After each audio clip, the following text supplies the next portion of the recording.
when the cage shakes, then the bird flies out.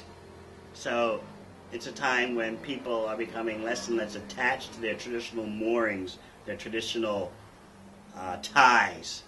And so in that way, they don't have so many customs, traditions, and material ritual obligations that are binding them. Families breaking down.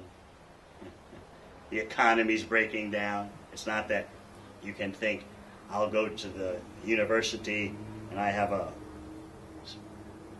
it's sure I have a successful life waiting for me. No. Again, at the Krishna Lounge here in San Diego, I was speaking about the statistics. How 50% of the college graduates in the USA will have to settle for jobs when they finish their 4 years of study. They'll have to settle for jobs that don't require a college degree. 50%. But you'll have to pay those debts. You have to pay back those loans that you took out, even though you're working a job that doesn't require 4 years of college education. And the majority of college graduates who do get a job that requires a college degree will have to settle for a job that's outside the area that they studied in college. So this situation produces a lot of frustration. And it will cause young men to think deeply. The good old times are not there anymore. Here in California, the famous California dream is turning into a nightmare. So, when the luster of the material dream wears off, it allows people to think more deeply about their situation, even here in California.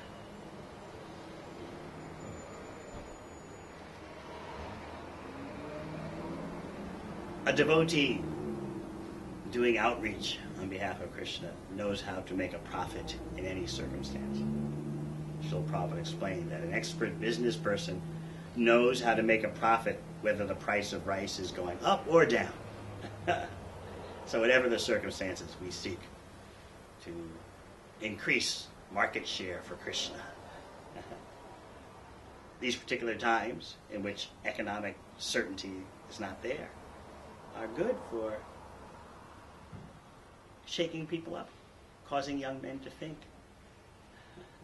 It's not that I have a wonderful material future waiting for me that I am sacrificing to be a brahmachari. For the first time in the USA since the Great Depression in the 30s, the children of parents can no longer expect a material life better than their parents, and not even as good as their parents. They can look forward to a future of lesser benefits. And that really is sobering. So many young men in the USA are living with their parents because they can't afford to live on their own. So if you can live with your parents, you could probably consider living in a real brahmacharya ashram. So yes, every particular period of material history has its advantages and disadvantages. So we're seeing that when the hope for instant, assured material success fades, young men start to consider other options.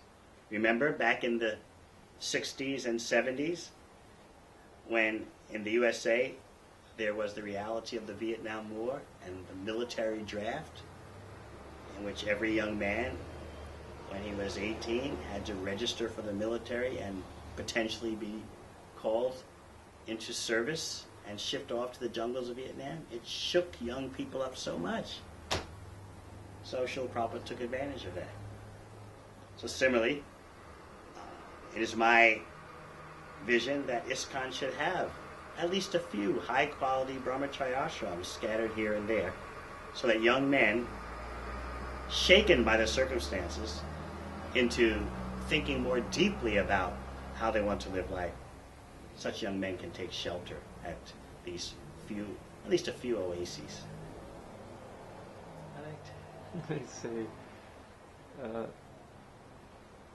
people are sobering up, so now they say that American dream works only if you're asleep. That's why American dream works only when you're asleep. Still, there'll be many who choose to sleep.